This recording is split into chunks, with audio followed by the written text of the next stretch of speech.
weeks in the spring, 3 days into April, and about 16 seconds into a new edition of CNN 10. I'm Carl Lazouz. It's good to start off the week with you. Today's show begins in South America, where a deadly natural disaster has hit the nation of Colombia. It started with rain, torrential rain on Friday night. That caused 3 rivers to overflow around the city of Mocoa. It's located in the southwestern part of Colombia, and the flooding washed a stream of mud into Mocoa. Many people were sleeping when the mudslide came. Other witnesses said it was moving so fast they had to run for their lives. Colombia officials say more than 200 people were killed and hundreds more injured, but Colombia's president expected those numbers to increase as rescuers searched for survivors. More than 1,000 soldiers and police officers are involved in that effort. They say that 80% of the roads around the area have problems, so it's hard to get to people who might be trapped. Rescuers are racing against the clock, with more than 100 people still missing. In 2015, rain in Colombia's northwest caused a mudslide that killed more than 80 people. Scientists say heavy rain, lots of deforestation, poorly made homes, and dense populations can all put residents at risk. Spinning the globe for our next story, we're taking you to the island nation of Japan. With 126.7 million people living there, the country has less than 40% of the population size of the U.S., and yet Japan has 5 million vending machines compared to America's 7 million, so significantly more machines per person in Japan. We're touring the country now to show you the impacts this has on Japan's economy and its way of life.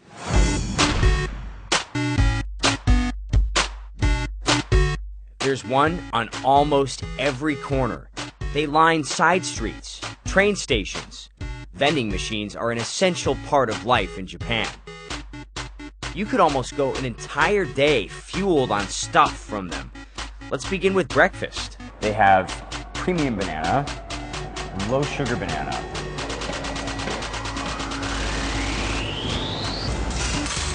Definitely need coffee. Red means hot, blue means cold. One of my absolute favorite things about Japan, hot coffee in a can. A hot lunch, too. Not your ordinary cup of noodle. This machine sells oden, a savory stew. Fish balls or beef tendon. Fish balls. I can see why this is popular in the wintertime. The can is so warm and it tastes good. Vending machines work around the clock, so they don't require people at the cash register. And you can buy what you want, when you want. No matter what you drink, there's a good chance the vending machine was made here, near Nagoya.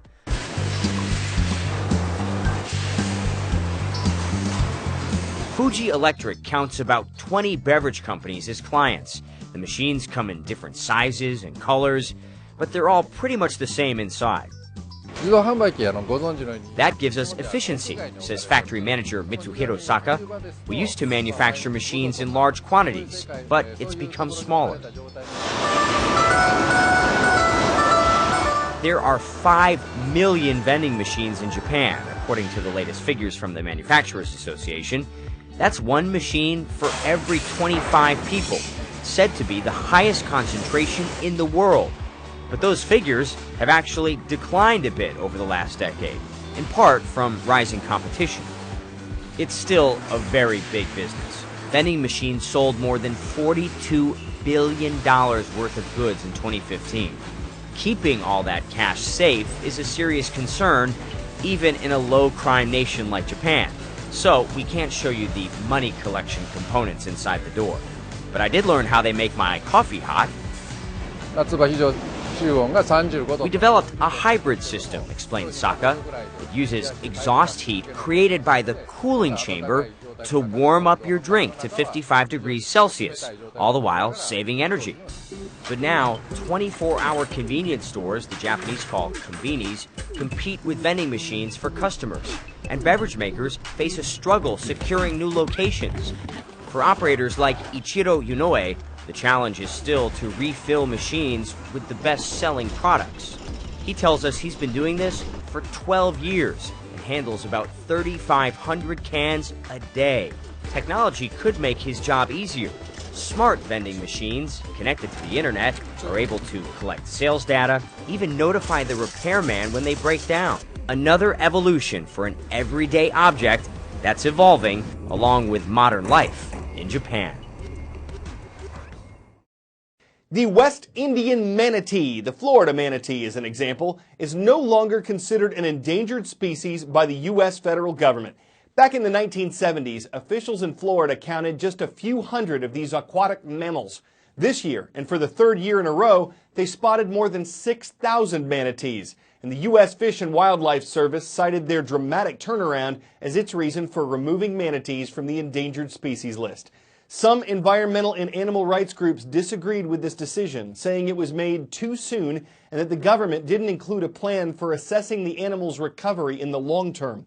Government officials say reclassifying manatees from endangered to threatened will not change the federal and state laws that protect them. 10-second trivia. The U.S. Fire Administration is part of which government agency? Environmental Protection Agency, National Park Service, Bureau of Alcohol, Tobacco, and Firearms, or Federal Emergency Management Agency? You find the Fire Administration organized under FEMA, the Federal Emergency Management Agency, which is part of the Department of Homeland Security. The U.S. Fire Administration says between 2005 and 2014, there was an overall decrease in the number of fires and the deaths and injuries they caused in the U.S. But with more than 1 million firefighters in the country, 3/4 of them volunteers, officials are always looking for ways to make them safer. And a British company might have found a way to do that.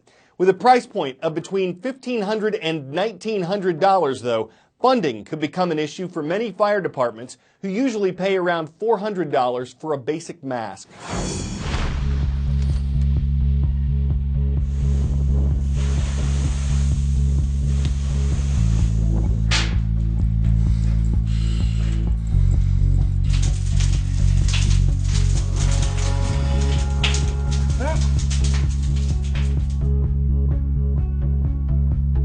When firefighters' objective is to go into a room and to rescue victims, in a smoke-filled room you wouldn't be able to see a thing. Conventional thermal imaging system, you're holding it like this and you're looking into the screen. And that's where we work very closely with Scott Safety, identifying gaps in the technology market to be able to embed this into a product.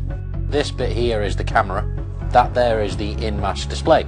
This camera is sending information wirelessly, which means that we don't have to penetrate the mask with a cable. What you see in the display inside the respirator is thermal signatures of whatever's there, even if there was a fire in the background. Significantly, that firefighter can still scan the room and find a victim. So you can imagine the environment in which these products go in. They don't really get treated that well, even though they're technology. So the fact that the firefighter can forget it's there and go in and it can live up to whatever they're doing was the real challenge. The benefit of this, the fact that both hands are free, they have a screen they can look at whenever they want. It's always capturing the thermal scene in front of them, so they've got way more information whenever they want it.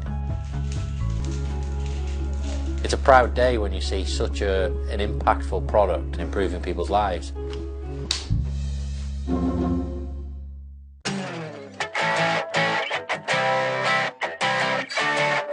Some firefighters in California recently showed off how they have fun with their training. They took each other on in a friendly game of dodgeball while dressed in full firefighting gear. That adds around 45 pounds. Those knocked out were dragged off the court by their colleagues, and it gave even more than exercise and agility training. This helps firefighters learn how to better regulate the oxygen in their tanks when they're taking on an emergency. Even if they have to learn that while they dodge, duck, dip, dive, and dodge. But if dodgeball's been a heated game for generations of grade schoolers, this could get oxygenerations of firefighters all fired up for training that could be described as a breath of fresh air. I'm Carl Azuz for CNN 10.